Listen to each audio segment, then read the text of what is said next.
Hotep, everybody. This is Michael Imhotep, founder of the African History Network and host of the African History Network show. It is Monday, August 26, 2024, and we have a special edition of the African History Network show for you. Today, I am joined by Lacy Dawson, who is the Director of Leadership and Organizational Development at the Economic Justice Alliance of Michigan, also known as EJAM. How you doing today, Lacy? Doing great. How about yourself? Hey, I'm doing all right. All right. Good. So today we're going to talk about, you may have seen our posts here on social media. We're going to talk about poverty and the systems that uphold it, because there's a very special panel discussion that the Economic Justice Alliance of Michigan has coming up on this week on Thursday, Mhm. August 29th at the Calvary Presbyterian Church of Detroit. That's right. And I'll be on the panel. And to tell us more about this and give us a preview, we have Lacy Dawson. So, Lacy, poverty and the systems that uphold it. Give us a brief overview of what we're going to discuss on Thursday, and how we can get a better understanding of what poverty is and how to attack it. Well, thank you for having me, Mike. Yeah, no problem. We were having a really robust conversation about poverty. And most folks think poverty is just folks being lazy, people not having a job, or individuals who just don't want to have any kind of good life. And over maybe the last year or two, driving through the city of Detroit, I've just noticed in certain areas of our city that there's a concentration of power in certain areas, not power of poverty, I should say, and a Okay. concentration of power in certain areas. So you juxtapose those two things, and it kind of made me think, in the individuals that I work with at the Economic Justice Alliance, think about, how do we discuss poverty? How do we talk about it as citizens? Do we have these robust conversations about poverty? And if not, why not? So one of the issues of the why not is, some folks just think people that are poor are just poor because they want to be poor. Some people think that people that are poor are lazy. And so we decided to do a three-part series on Okay. Thursday. It's our second event, which is at Calvary, as you just announced. But the first event, what we wanted to do was put a face on poverty. And so we had a Facebook Live, and we invited two moms to come to the show. Both of them have homes, both of them have cars. Both of them, if you were to look at them on the surface, you would think middle class family, no issues, no problems. And both of them were able to explain to folks that, hey, I live in poverty every day. I'm one paycheck away from, or one big incident or tragedy away from disaster. Right. And they also explained, like, in trying to get out of the system of poverty, how difficult it has been for them, and most times continues to be. So we decided, we want to we want to raise this conversation and keep having this conversation, even post this coming Thursday. Okay, post is coming Thursday, and it's taking place Thursday, August 29th, 6 p.m. to 8 p.m. at Mhm. Calvary Presbyterian Church of Detroit. We're going to give you the information here. We're going to post the information here on the event right here in just a minute. Okay, so how to get a better understanding of this and dig deeper, we hear the term the working poor. And also, just so people understand, EJAM is a nonpartisan. Okay, they are a 501c3 nonpartisan organization. I've spoken for them a number of times in the past, so I You know. have. You've done a Okay. great job too. Okay, thank you. So oftentimes you have one group of people who talk about, well, when it comes to, say, SNAP benefits, when it comes to benefits that are associated with poverty or poverty population, they want to put a work requirement on it to get those, to imply that, you have people who are impoverished, who don't want to work, as you say, and they're gaming the system, they're taking advantage of the system and Yeah. such, right? But but the majority of people who are classified, who are adults, I should say, classified as impoverished, are actually work. Some of them work two jobs. They're classified as the working poor, or low wealth people, which is a new term as well. So to help us better understand this, how is poverty defined? How are you all defining poverty? Well, poverty is basically not having basic needs met. So, whether it's your food, shelter, lights, water, gas, people who live in poverty are not able to consistently and proficiently meet their basic needs on any given day. During the session on Thursday, we will talk about the four different types of poverty. We'll go more in depth with it. Sometimes poverty is something that just pops up in a person's life because of a tragedy. Husband gets killed, you Right. lose a job, and then all of a sudden, boom, you're in poverty. And so we'll discuss that. But the other thing in it is when we talk about anti-poverty strategies, like you mentioned, SNAP benefits and cash assistance, and the work program. Right. We have in the state of Michigan, the Leo office actually contacted or contracted with the University of Kansas, and they did a study of our TANF, or our quote unquote welfare system. And they found that we lacked the ability to help bring people out of poverty with the very system that you just mentioned. So we'll go much deeper into that report, but it was startling for me to even be able to see that that report was out there. And the only way that I found it was that, hey, I'm researching for this upcoming event, and I'm like, wait a minute, there's a PDF file about the anti-poverty strategies in Michigan and how they don't work. And then they gave recommendations on what we need to do as citizens and what our state government needs to do in order to shore up that hole, because there's a big problem with our quote unquote safety net. And we need to take care of that.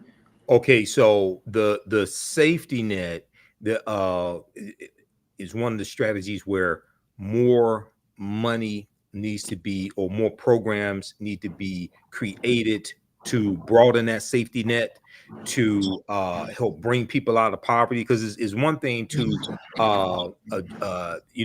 give people food. You see commercials where it talks about people going hungry, the working poor going hungry, things like that. It's another thing to actually create policies to bring them out of poverty. Okay, so is one of the solutions where more money has to be allocated to actual policies that are designed to actually bring people out of poverty, as opposed to just helping them stay alive in poverty. So I'll give you an example. Okay. Number two, one of the recommendations or the findings of the study was that most families experiencing poverty are in Michigan are not eligible for cash assistance, and eligible families still cannot meet their basic needs. Mm, So, if the majority or a large number of folks who are saying or who are in need of this assistance can't even apply or receive cash assistance, what do they do? What do you do without cash in right. America? Cash is king in America. So Right.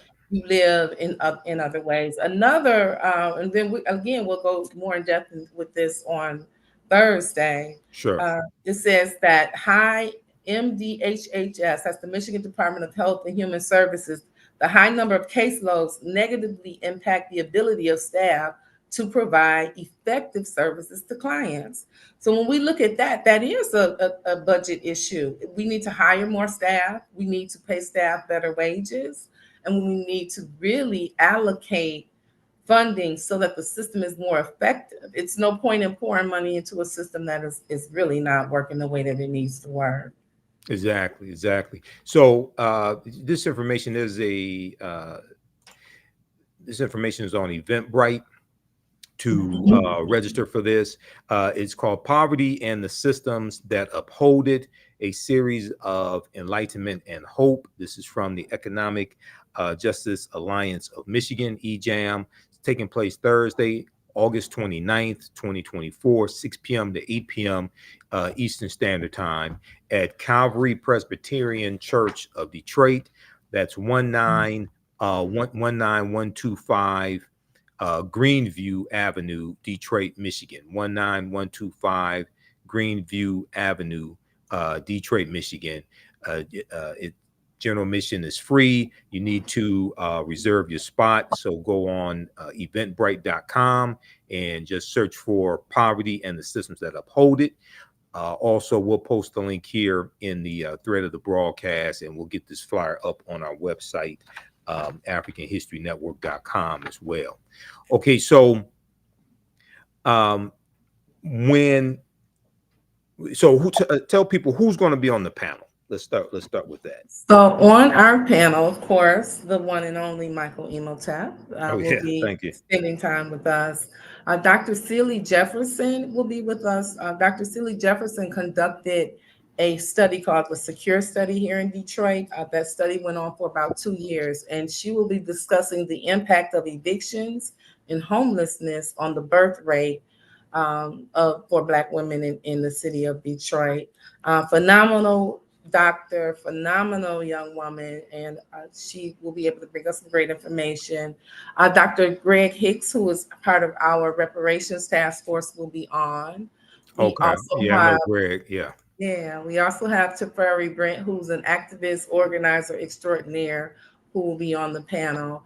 And then Lauren Williams from the Detroit Justice Center will also be there to talk about that side of the system that keeps a lot of folks impoverished. So we're looking forward to and I'm sorry, last but not least, Pastor Rudolph Pastor Barry of the Church of Messiah on the East Side, who has a phenomenal slew of anti-poverty projects at his church. So I'm excited to just even hear about those, but also to hear his take and the panel's take on, what have they experienced in doing their work?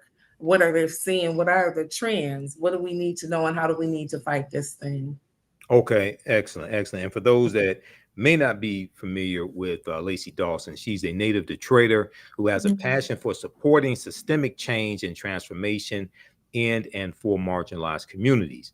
Her mission is to engage and empower citizens throughout Michigan to make collective and individual strides towards eliminating all social and economic disparities which plague communities across the country.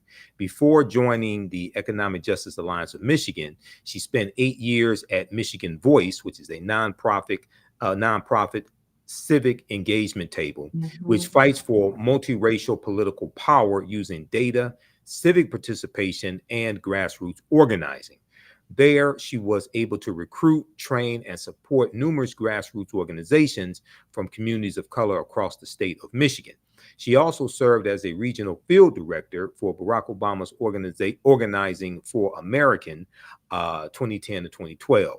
There, she worked to develop a strong network of dedicated neighborhood and community teams who work together to increase voter participation in Southeast Michigan and assist in getting Barack Obama reelected to office. Okay, so Lacy, explain to people what are some contributing factors to poverty, because a lot of times when people talk about poverty, we don't talk about really the real contributing factors. We just act like it's just a condition that people are just cursed with or just born with or something like that. But they're contributing factors that put people into poverty and keep them impoverished. Well, one of the major factors is just not having a living wage. I mean, we did get an increase recently, according to the Michigan Supreme Court. They did rule in favor of increasing the minimum wage, as was intended around 10 years ago, to roughly $12 or so an hour. But a living wage is more so we want to say $27 and $36 an hour, which seems extreme. But if anyone has been to the grocery store recently, and tried to purchase a dozen eggs or a thing of mayonnaise or, a loaf of bread, you see that if I'm making $12 an hour, I basically probably can get the eggs and maybe the mayo, but that's basically all I'm going to walk out of the store with. So imagine having 2 or 3 kids, a husband, a pet. I mean, that is something that will keep people surrounded by a system that, how do you get around? You have to eat, right? Other things, when we look at the criminal justice system, folks do their time, they come home. You have to have ban the box. You have to have other systems put in place for folks to actually be able to get a a real job. I'll tell a quick personal story, Sure. and I don't think my brother will mind. But one of my brothers, he did time in federal prison, and he told me while he was there, he was making 37 cents an hour working for Learjet, Right. building these parts for Learjet. But when he came home, there's no way for him to get a job at Learjet, making the amount of money he probably should have been making, way more than Right. Right. Exactly. Uh, prison that is on them. Definitely in poverty. Yeah. was this a privatized So prison that he was in? Do you know? I'm not sure if it was privatized, but it was federal. Okay. Yeah. Um, yeah, because I did research years ago on that. I did a presentation dealing with uh, privatized prisons, but also like prison programs where originally it started out with good intentions going back to about the 1930s, to get skills to prisoners. But then right around the early 1970s, it started being really exploited. And then you started running into the problem where you had medium-sized businesses, or like businesses that people owned, who could not compete with the prison labor, having competing businesses. They Right. couldn't compete with the prison labor, and some of them were ran out of business because of that. And you're dealing with exploiting prison labor. So there has been, over the past few years, there has been a concerted effort from the federal government, as well as in various states like the state of California, to ban privatized prisons because of the exploitation of people's labor. One, but also studies have shown that privatized prisons are there's more violence. It's more safety hazards, things like that, and safety violations that take place in privatized prisons. So this is we're dealing with multiple factors. A lot of times when people talk about poverty, they don't talk about the criminal justice system. And we know that African Americans are disproportionately victimized by the criminal justice system as well. So what now you mentioned you mentioned eggs for just a minute ago, and a lot of people don't know this. So first of all, when we deal with inflationary costs, we know that 53% of inflationary costs approximately are associated with corporate greed. Okay. And we just heard that Walmart is reducing the prices of 7,000 items. Okay. And now they could have already done that. Yeah, they could have done Yeah, we also know that there are pricing wars going on in the fast food industry. So we've heard in the last couple of months that McDonald's is lowering their prices because a lot of people are saying the cost of fast food is too expensive, and McDonald's could have already lowered their prices. But a lot of these corporations made a killing, no pun intended, during COVID. Okay, and coming out of COVID, you had pent up demand, and you have them capitalizing on corporate greed. So you have shrinkflation, where they're charging the same amount of price for smaller quantities. So they go from 12 ounces to 10 ounces, but charge you the same amount. Okay. And you have greedflation as well, where they're just price gouging people also. But a lot of people don't know about this. So there was an article from justfood.com. This deals with price fixing amongst the when it comes to the, let me see how to, okay, right here. This deals with price fixing when it comes to the producers of eggs. Okay. This was an article from December 4th, 2023. U.S. egg producers forced to pay $53 million in price fixing case. Okay, I don't know how many people read about this. U.S. egg producers forced to pay $53 million in U.S. price fixing case.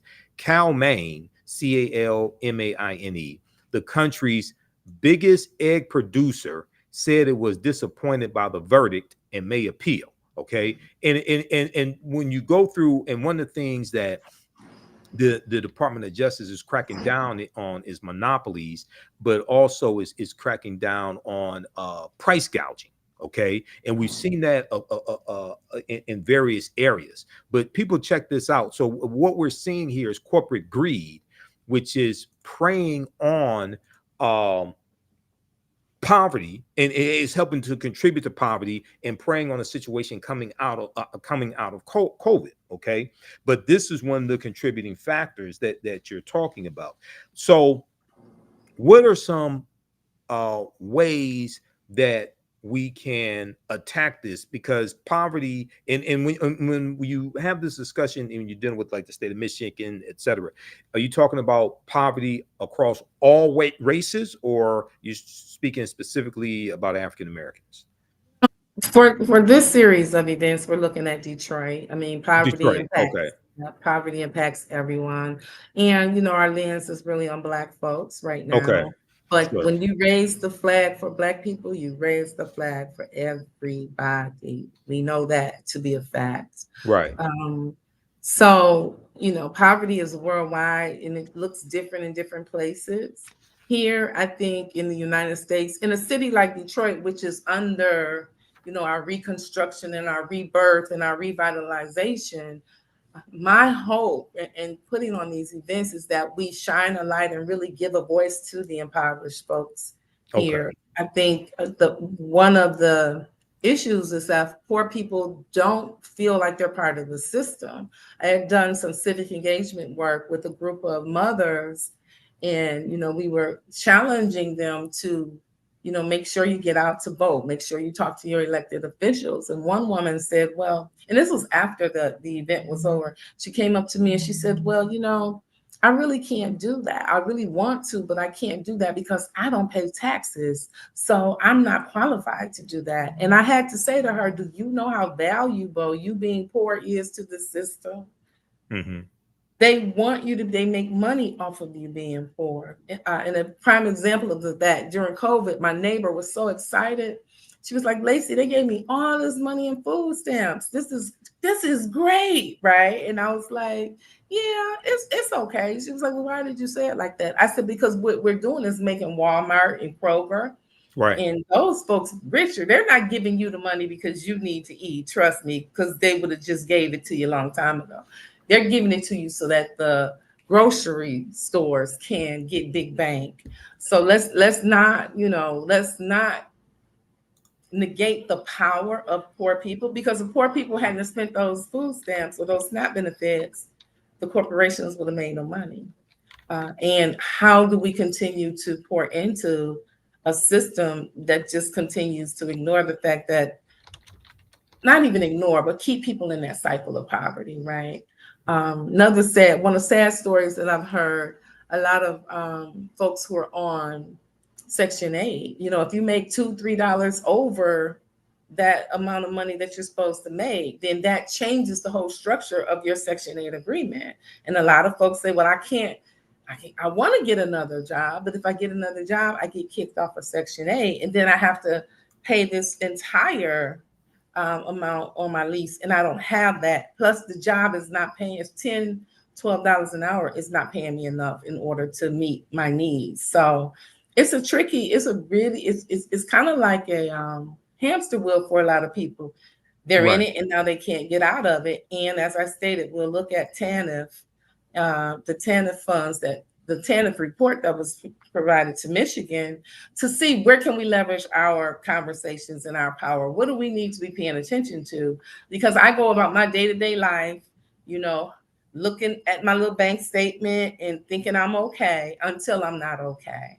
And then I'm just like, 30% of Detroiters live in poverty. And that's 3 times the number of folks in the country that live in poverty. And that's something that we need to be talking about and trying to figure out what we can do together.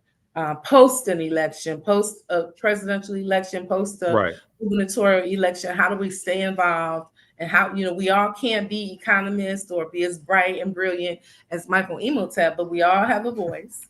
And we can Right. all, gather information and let that be known that we do want to take care of the least of these.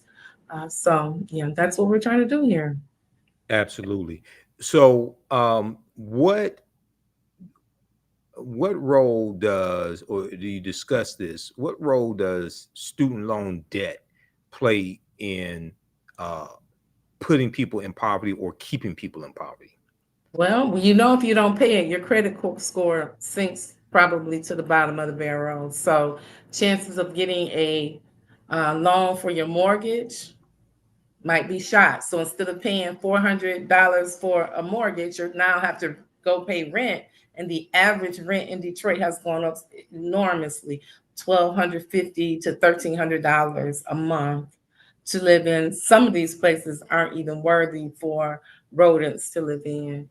Student loan debt is also, when we think about poverty, we also have to think about mental health. So now I got this Right. big $60,000 loan and they're coming at me every day. And then DTE is coming at me every day. And then the water department is coming. And then car insurance in Detroit, we don't even talk about that. That's like the Beetlejuice or the boogeyman, right? It's just too expensive. So it's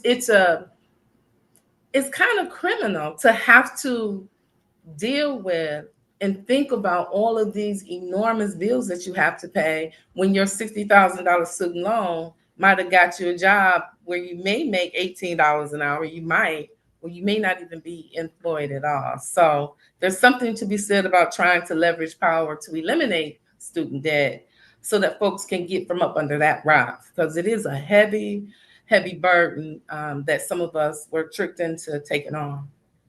Exactly. Um, as we wrap up here, and I'm going to show the information again, I want to show this article here because I mentioned greedflation, and we were talking about corporations taking advantage of the economy and being able to get record profits. This is an article from Yahoo Finance, finance.yahoo.com, Yahoo Finance. They picked it up from fortune.com. Greedflation caused more than half of last year's inflation surge, study finds, as corporate profits remain at all-time highs. And this article is from January 20th, 2024. So it's a recent article. And it talks about just what we were saying here.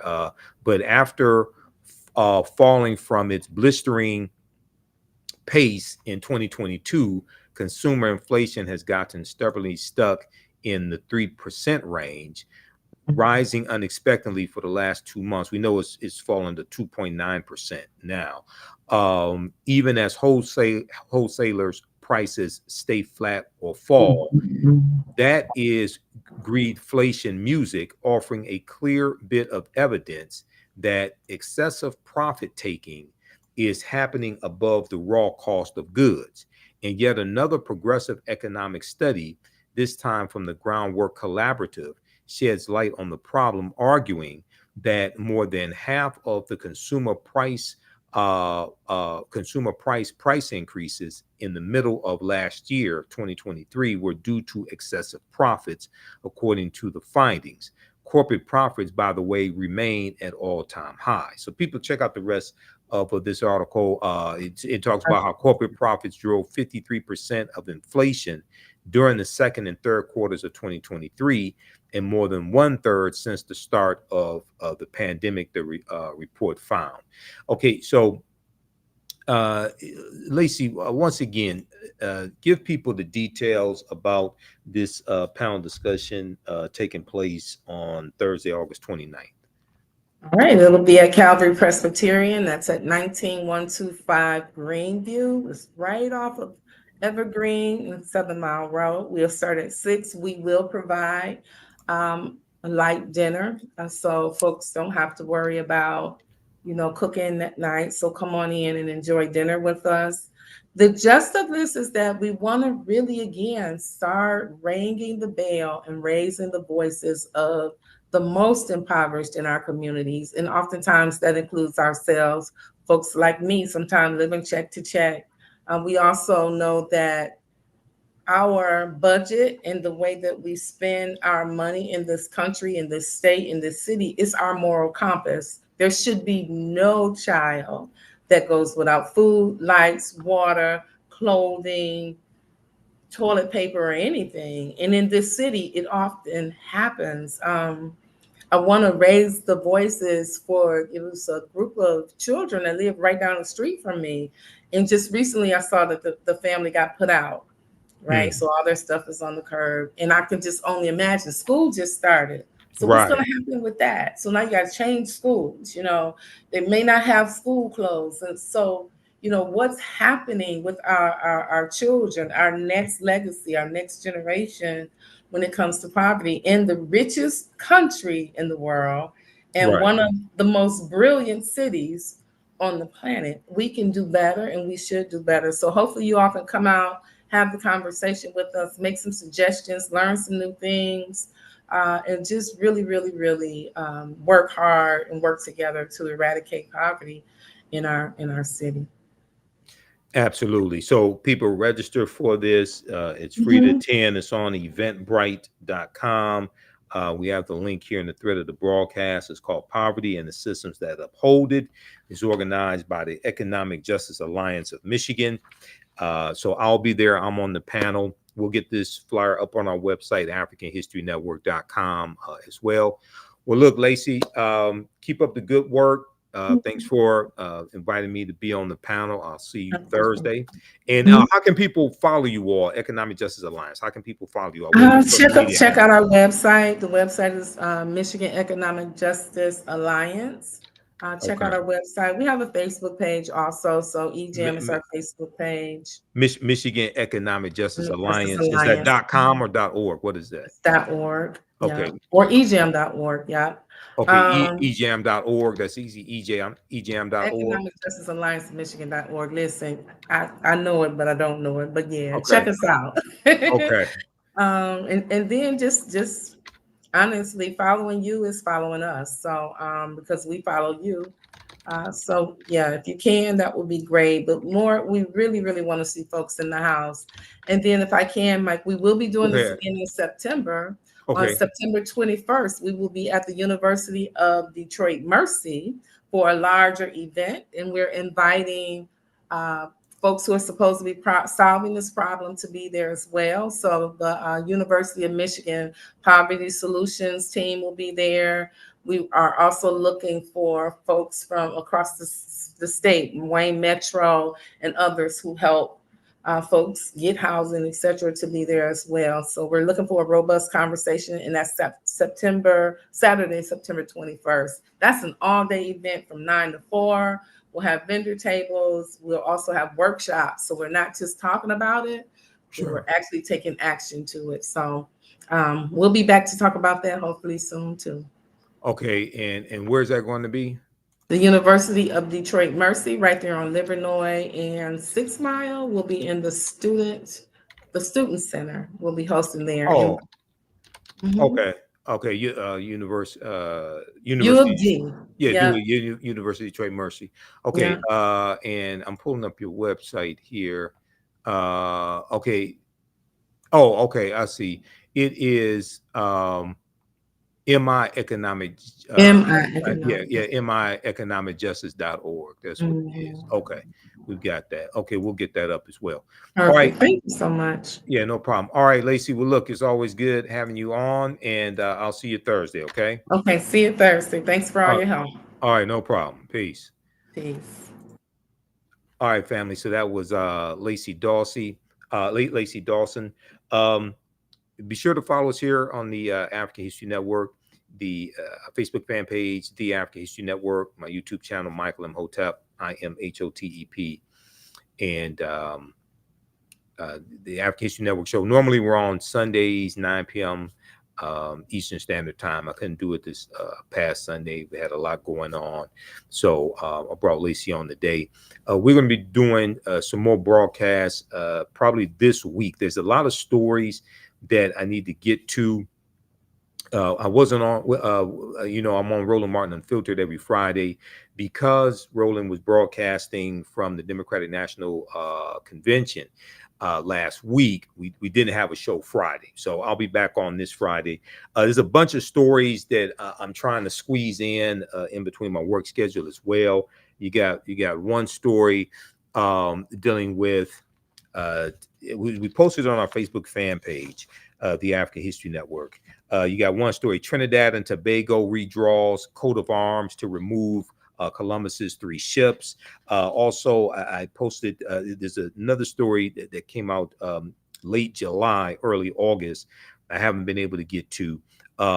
African American and other minority farmers are getting $2 billion from USDA after years of discrimination. We posted about this on our social media platforms and my Instagram page, because there were people who were saying this was racist and things like this, but this is dealing with historic discrimination against African American farmers and farmers of color coming from the U.S. Department of Agriculture. So this is $2.2 billion allocated to them, and they need more, but this is a big start. Okay, so you have that story.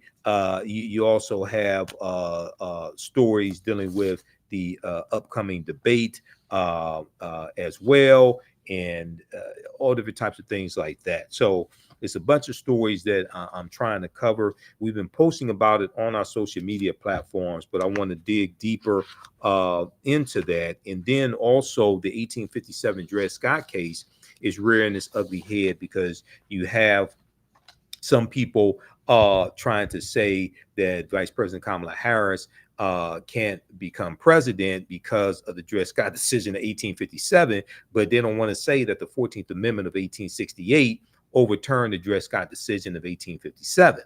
Okay, and I teach about the Dred Scott decision, that court case, in my online history classes as well. And a lot of people talk about Justice Taney saying that a black man has no rights that a white man is bound to respect. But also they ruled that the Missouri Compromise of 1820, which was created to organize the land that the U.S. got from France from the Louisiana Purchase of 1803, they ruled that the Missouri Compromise of 1820 was unconstitutional because it violated slaveholders' Fifth Amendment right to due process. Okay, that was part of that ruling as well, and that actually nullified Dred Scott's argument, because one of the territories he was taken into was the Wisconsin Territory. The Wisconsin Territory was part of the Missouri Compromise, and it was free territory. So his argument was, because he was taken into the Wisconsin Territory, he was therefore free. The U.S. Supreme Court ruled in 1857 that the Missouri Compromise was unconstitutional, which nullified Dred Scott's argument. So there's a deeper, I've studied the case, I teach about this case, I teach about the Missouri Compromise of 1820, as well as the Kansas-Nebraska Act of 1854, which came after the Missouri Compromise, and that opened up the Kansas-Nebraska territory to slavery, okay, based upon what's called popular sovereignty. And it was leaving up to those territories to determine whether or not they wanted to have slavery, as opposed to being dictated by the federal government. So all this deals with law. Your understanding of politics is directly related to your understanding of history. You hear me talk about that before. I'm not just a national political commentator. I'm also a historian, and I teach this history. We deal with all this in my online history classes. So you have that story as well. There are a number of different news stories that are taking place right now that also deal with history. Okay, now I was just on WBLS 2 weeks ago, 2 Sundays ago. I was on Open Lines on WBLS out of New York. I think that's 107.5. Brother Fatin Muhammad and Jennifer Jones Austin. So I was on the radio show, and then I was on their Facebook Live broadcast after that. Later that morning, we did almost 3 hours open line Facebook Live, and we did almost 3 hours dealing with current events, things of this nature. So we're gonna I got to go through, edit that, and we'll rebroadcast that as well. So if you missed that, we dealt with a lot. One of the things I dealt with is how the Electoral College works, because a lot of people don't understand how the Electoral College works, and you have a lot of people talking about voting third party, things like this. No third party candidate has won a single electoral college vote since 1968, when Governor George Wallace of Alabama won 46 electoral college votes. It takes 270 electoral college votes to become president-elect. No third-party candidate has won a single electoral college vote since 1968.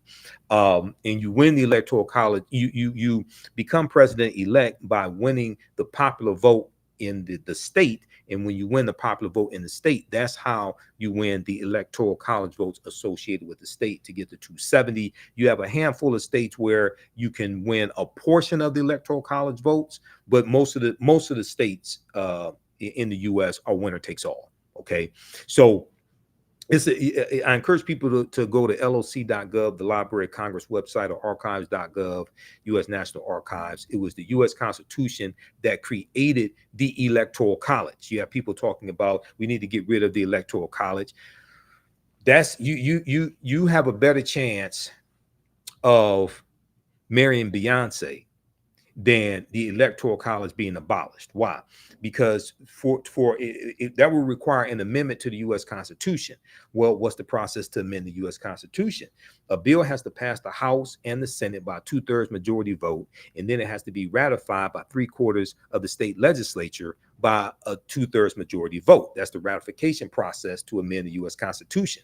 The U.S. Constitution was drafted in 1787, is adopted in 1789. There's only been 27 amendments to the U.S. Constitution. The first 10 amendments took place in 1791, called the Bill of Rights. So the First Amendment, freedom of speech and freedom of assembly, Second Amendment, the right to bear arms, all of that wasn't even part of the original Constitution.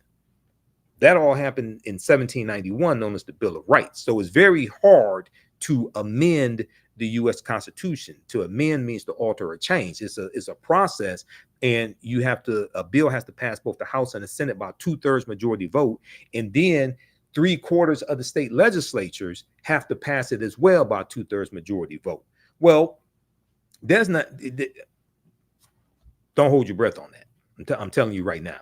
Okay, you got a better chance of marrying Beyonce and divorcing Beyonce and marrying Alicia Keys than having the Electoral College, struck down, the Electoral College abolished.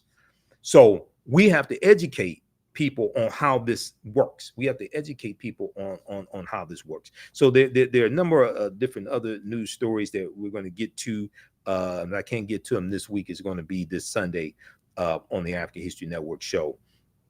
As well. So visit our website, AfricanHistoryNetwork.com, AfricanHistoryNetwork.com. You can register for my online history classes there. We have a ton of information there for you as well.